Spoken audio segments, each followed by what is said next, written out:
All right, so now we're on my favorite attachment style, which is the avoidant attachment style. I have a video on the secure attachment style and the anxious attachment style. The links to that is in the description box down below. So with the people who have an avoidant attachment style, they have a survival mechanism that goes a little something like that. So they tend to leave a situation. And there's actually a reason for that. So, like I said, with all the other attachment styles, from the day you were born up until the age of 25, the neurons in your brain take shape according to what you experience throughout your life. So, with the avoidant attachment style, when they were a child, they were taught that expressing your emotions is actually not a good thing to do. Okay, instead of expressing yourself, you should actually keep your feelings to yourself. And if you have to tackle a situation, you need to really have a reason to get into a situation. You have to have like a logic in there. Like it may be taking your younger sibling away from a big fight happening. So you have a younger sibling and you see the fight happening, you don't want to get into it, and you're not going to get into it. Your intention is just to take your younger sibling and to leave the problem. Okay, so people with an avoidant attachment style, yes, they do avoid situations quite often. Now, like I said, with the anxious attachment style, even though what they've been doing throughout their childhood was a good thing to do, as in it worked pretty much. When they tried to do something, they might have tried many things in many different situations. They might have realized that the best thing to do is so and so. For the avoidant attachment style, it's to leave, avoid, get away from. Okay, so they've been taught that that is the safest thing to do.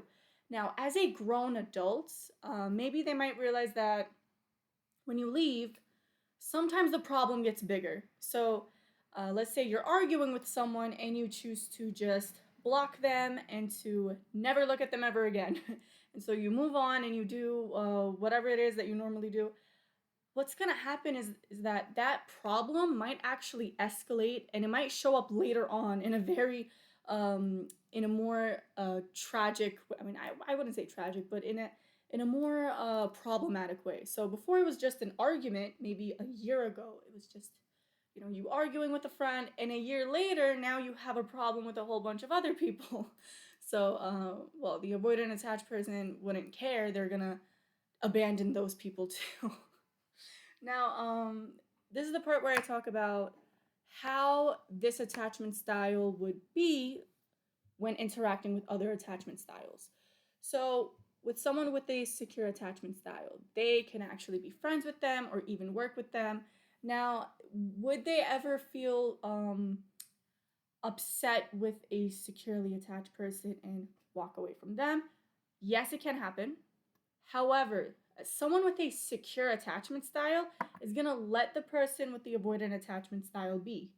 So if they have to leave and not show up for a bit, the person with the secure attachment style understands usually, and the person with an avoidant attachment style could come back later on. And they usually come back when they feel like the situation is now safer, right? With the anxious attachment style, that's actually a very long story. With the with the anxious attachment style, I talked about it a bit, and it's like, they actually don't get along, but in a romantic setting, what happens is, so you could go watch the anxious attachment style and you could find it down there, how the anxious attachment style is in a romantic setting. Basically, people with an avoidant attachment style do not have abandonment issues. You can leave someone with an avoidant attachment style and it just doesn't matter for them emotionally. It's like, okay, you can leave. However, they have a problem with rejection, which is something totally different, okay? So people who are avoidantly attached, yes, they try to not bond with people because they feel like if I do bond with them now, it's gonna hurt later on. So they really have to feel like there's a safe space for them to actually interact with people, okay? They need that reassurance of, okay, you could actually walk into this area and nothing bad is going to happen, right? So what happens is that you can say that people with an avoidant attachment style have trust issues. They have an issue with trusting the people. So that's why in a work setting, they love working by themselves, they love doing all the work, and they usually do follow the rules.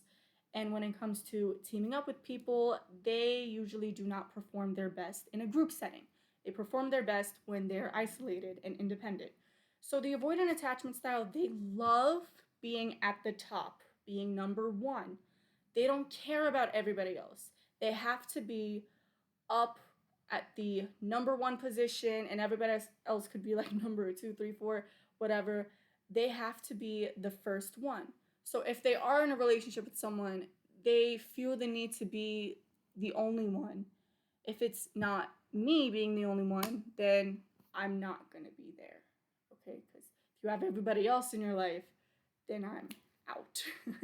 That's how the avoidant attachment style is going to be like. So then the anxiously attached person is going to try to get back together with the avoidant attachment style person, and it's going to go back and forth and back and forth. They can end up together, especially if they do go to therapy together. Obviously the therapist is going to realize this back and forth chaser and catcher theme, and they're going to help them out, obviously. So that could happen. Or if it's not a romantic setting, let's say it's a young girl who's anxiously attached and then a young girl who's avoidant, they're not going to get along. Trust me, because the anxiously attached person is going to be like, why aren't we friends? And the avoidant is going to be like, what are you talking about? Because biologically, these people are very different, right? So yeah, last up we have what? The disorganized attached person. Yeah, someone who's avoidant is not going to want to be friends with someone who's disorganized. Because the thing about someone with a disorganized attachment style is that they do a combination of both what an anxiously attached person and what an avoidantly attached person will do. That video is up next. I'm going to do it right after I finish this video right here because I really do want to post them back to back. Someone with a disorganized attachment style, yes, they do get into group settings, but they do not do a good job with bonding with people. So someone who's anxiously attached does bond with people. Avoidant choose to be isolated. Disorganized does like a weird combination of both. I'm getting there. So what happens with avoidant and disorganized is that the avoidantly attached person is going to be done with the disorganized attached person. They're not coming back. Even if they do, the avoidantly attached person is not going to want to be back with them. So anyway, so that's the end of my video. If you want more content like this, please like this video, put a comment down below to ask if you want me to talk about some other stuff related to attachment theory. I definitely will be talking about the attachment styles later on when I get to disorders like personality disorders and mood disorders, because the thing is that the attachment theory really helps me understand how disorders work and how people with certain disorders interact with one another and what happens when they come together in any type of setting. It's actually very fascinating. So yeah, just give this video a good thumbs up if you liked it. If you didn't, it's fine. I'll post some more stuff related to attachment theory. And yeah, let's just see how this goes.